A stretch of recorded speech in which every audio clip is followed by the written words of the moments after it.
What is the most misunderstood social custom on Earth? It's probably the caste system. When you hear it, you think of a rigid four-box system of oppression. And for much of history, you wouldn't be wrong. But what if I told you the original idea, from 3,000 years ago, was not based on birth? What if I told you the original Sanskrit word for it, Varna, means color, but it has absolutely nothing to do with skin color? The real meaning, the secret code, is a 3,000-year-old philosophical concept that's been almost totally lost to history. We're going to find it. We're also going to find the real origin of the guest is God, the science behind eating with your hands, and why Indians smash coconuts on their new cars. Stick around. This is the origin of India's customs.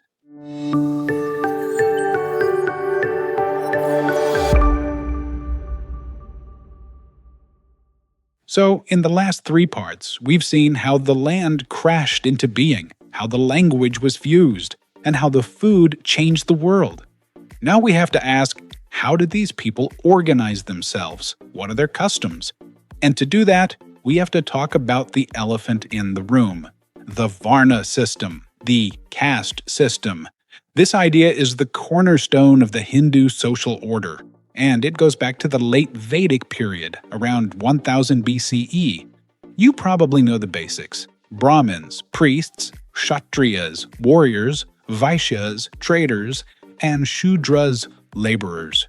For centuries, millennia even, this system became a rigid hereditary jail, a social stratification that you were born into and could never leave. This is what we now know as the Jati system, a complex web of thousands of birth-based communities. But here's the aha moment. The original Varna concept was not about birth. Ancient texts and modern interpreters, like philosopher Sarvapalli Radhakrishnan, describe the original Varna system as a constructed nature based on individual talents and dispositions. It was a classification of gunas and karmas, actions, not family. At first, it seems this was merely a reflection of one's occupation. So, if it wasn't about birth, where did it come from, and what does it mean? The real clue is the word itself, Varna. In Sanskrit, it means color. Now, for a long time, this led to a popular and totally discredited theory that light-skinned Aryans used this to dominate darker-skinned indigenous people. But that theory has been discredited since the mid-20th century. Why? Because the word Varna can also mean characteristic or attribute. And Indian philosophy has always used colors as symbolic classifications for abstract ideas. So, if Varna means color, but it's not skin color, what colors is it talking about? The answer is in the Mahabharata. In the Shantira Parvan, Book of Peace, it defines the colors as symbolic. They're not external, they're internal. They represent the inner qualities or gunas of a person. According to the epic, Brahmins are associated with white, goodness or purity. Kshatriyas with red, passion or energy. Vaishyas with yellow, earth or wealth. And Shudras with black, inertia. This was a philosophical framework, a way to categorize humanity by its spirit, not its birth. The tragedy of Indian social history is the moment these two ideas were fused, when the philosophical Varna framework was mapped onto the rigid, unchangeable Jati system on the ground. That's a question we're going to have to unpack for the rest of this series. Okay, so the Varna system was the intended code for all of society, but what about the customs of the individual? Let's start with the most famous, Atithi Devo Bhava. We all know what it means. The guest is God. But you're missing the most important part. The secret is in the first word, Atithi. In this phrase from the ancient Taittiriya Upanishad, Atithi does not just mean guest. Its original meaning is titi, without a fixed calendarical time. It means an unexpected guest. The custom isn't just to treat your friends like gods, it is to treat the stranger who shows up unannounced as God. Speaking of respect, have you ever noticed that young Indians often dive for the feet of their elders? It's called chadan sparsh. Westerners think it's just bowing. It's not. It's a circuit. Ancient texts suggest the human body is an electromagnet. Nerves end in the fingertips and feet. When you touch an elder's feet, you aren't just lowering your head, you are connecting your fingertips, your receptors, to their feet, their energy emitters. It's believed to be a transfer of prana, or energy.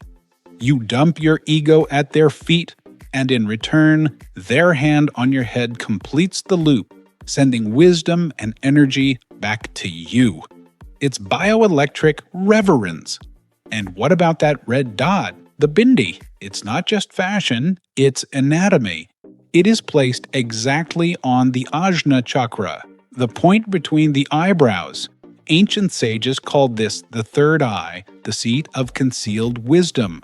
Modern physiology tells us this is the area of the pineal gland. The custom is to lock the energy in the body and focus the mind. It's a 4,000-year-old do not disturb sign for your soul. And then there's the most controversial custom for tourists, eating with your hands. In the West, it's messy. In India, it's science. Ayurveda teaches that digestion doesn't start in the stomach. It starts in the fingertips. Each finger represents one of the 5 elements: fire, air, sky, earth, and water. When you bring your fingers together to hold food, you form a mudra, harmonizing the elements. Plus, the nerve endings in your fingers send a signal to your stomach, hot food coming, get the acids ready. You can't do that with a metal spoon.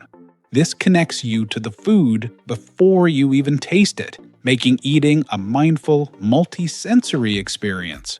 Now, what about the most important sacrament of a householder's life? Marriage.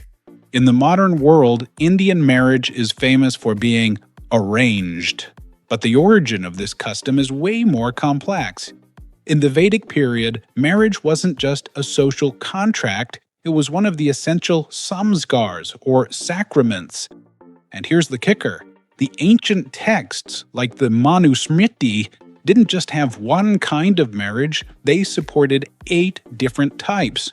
One of those, the Gandharva marriage, was just a love marriage, a marriage by mutual consent, driven by desire. It was a recognized, valid, ancient custom. So what happened?